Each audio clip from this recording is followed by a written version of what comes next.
जी राजकोट से है हमारे उर्मिला बाहू, उनको मैंने फोन दिया। यस यस, बोलिए उर्मिला जी, कैसे हो? बस बहुत बढ़िया, बहुत बढ़िया। Thank you Prashant ji. आपके तो स्क्रीन में ही दिखता है। Thank you so much. Yes yes yes. वो क्या है कि हाँ, बोलिए बोलिए। बताइए आप, मैं हाँ, अभी तो सुनना नहीं, चाहूंगी। Yes yes. वो सीएफएल ने इतना से अच्छा सिखाया है ना कि अभी शरीर के कण कण में ग्रेटिट्यूड व्याप्त है, तो स्क्रीन पर तो होना ही चाहिए। तो मेरा शेयरिंग ये था कि अभी पिछले 15 दिनों तक मेरा शरीर बहुत ही लाड कर रहा था। मेरी बॉडी लाड इतना मांगा उसने कि भाई अभी तो मुझे बहुत सारा आराम चाहिए, क्योंकि मुझसे बहुत सारा काम करवाती हो तो तो मेरे शरीर मुझे आराम चाहिए। तो मैं हॉस्पिटलाइज थी 10 दिनों तक। अभी बहुत अच्छी होके आ गई हूँ। हालांकि अभी भी ज्यादा बैठने की परमिशन नहीं है, मगर हॉस्पिटल में थी तब भी यूट्यूब से जुड़ती तो थी ही। घर पे आई इसके बाद भी यूट्यूब से तो मैं अटेंड करते ही थी, मगर आज अचानक यूनिवर्स ने मेरी इतनी अच्छी वो नींद, पूरी रात की नींद अच्छी करवा दी और 5 बजे मेरी नींद खुल गई। तो मैंने सोचा कि आज चैप्टर भी अच्छा है और मुझे शेयरिंग करना चाहिए।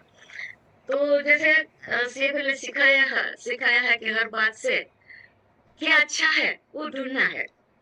तो 10 दिन में जब हॉस्पिटल में थी, तो पहला तो ये था कि आराम मिला मेरे शरीर को, मन को। और दूसरी बात ये हुई कि मेरा जो रूम था वहां से हॉस्पिटल मेरे घर के पास ही थी। तो वो मंदिर, वो मुझे सोते सोते भी दिख रहा था, लेटे लेटे भी वो मंदिर दिख रहा था और वो मंदिर की ध्वजा दिख रही थी। मंदिर तो पूरा दिख ही रहा था, वो ध्वजा दिख रही थी।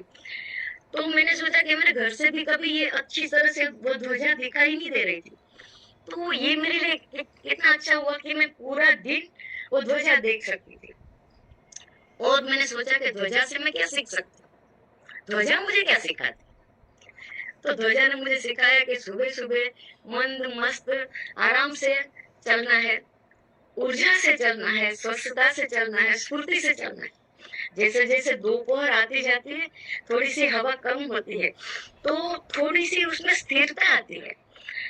तो इसके बाद जब शाम होती है तो थोड़ा सा पवन आता है, ध्वजा चलती है, फिर से स्थिर हो जाता है। तो हमें जीवन में भी ऐसा करना चाहिए।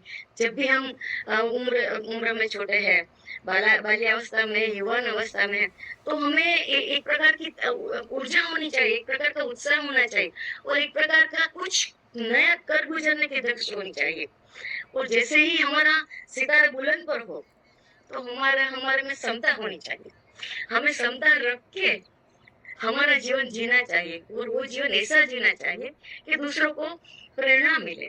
और शाम को जैसे सूर्यास्त होता है, इस तरह से हमें देखना चाहिए कि पूरे दिन क्या किया हमने, पूरे दिन आज क्या तुमने कुछ अच्छा काम किया, आज तुम्हारी वजह से किसी के चेहरे पे मुस्कान आई, वो सोच के जब सोते हैं ना, तो जीवन धन्य हो जाता है। तो ये सब सोच ये फैल लेती है। तो ये 10 दिन की जर्नी मुझे अच्छी लगी ऐसा तो नहीं बोलूंगी, मगर वो अच्छे से गुजरी मेरी। और तुरंत यहाँ आते ही पहले दिन ही गुजराती सेशन शुरू हुआ, तो मेरा जोश चरम पर तो हो गया, क्योंकि अगले दिन ही मुझे छुट्टी मिली थी। तो गुजराती में भी मैं जुड़ी, तो गुजराती शुरू करने के लिए बहुत बहुत धन्यवाद।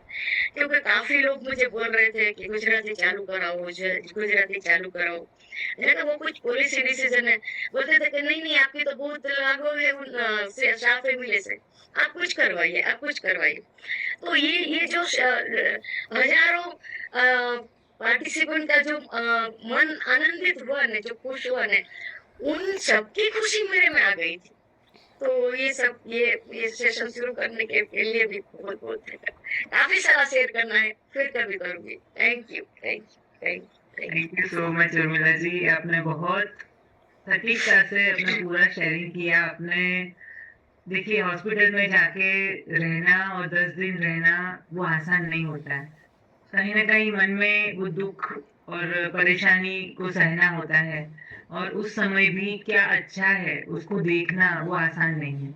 और आपने कितनी अच्छे से वो मंदिर की तरह से सीखा और समझा, और उसके लिए आपने कितने अच्छे नजरिए के साथ आपने अपने जीवन में उसको अपनाया, झांका कि किस तरह से हमें अपने जीवन में इसको अपनाना है। तो ये आसान नहीं होता है, लेकिन सच में आपका लर्निंग एटीट्यूड है, आपका इतना प्यार है सीएफएल के प्रति कि आप कुछ ना कुछ नया सीखती हैं, नया कुछ देखती हैं, और नया देख के आप उसके लिए भी कृतज्ञता हम सबको भी सिखाती है। So thank you so much Urmila ji, thank you so much.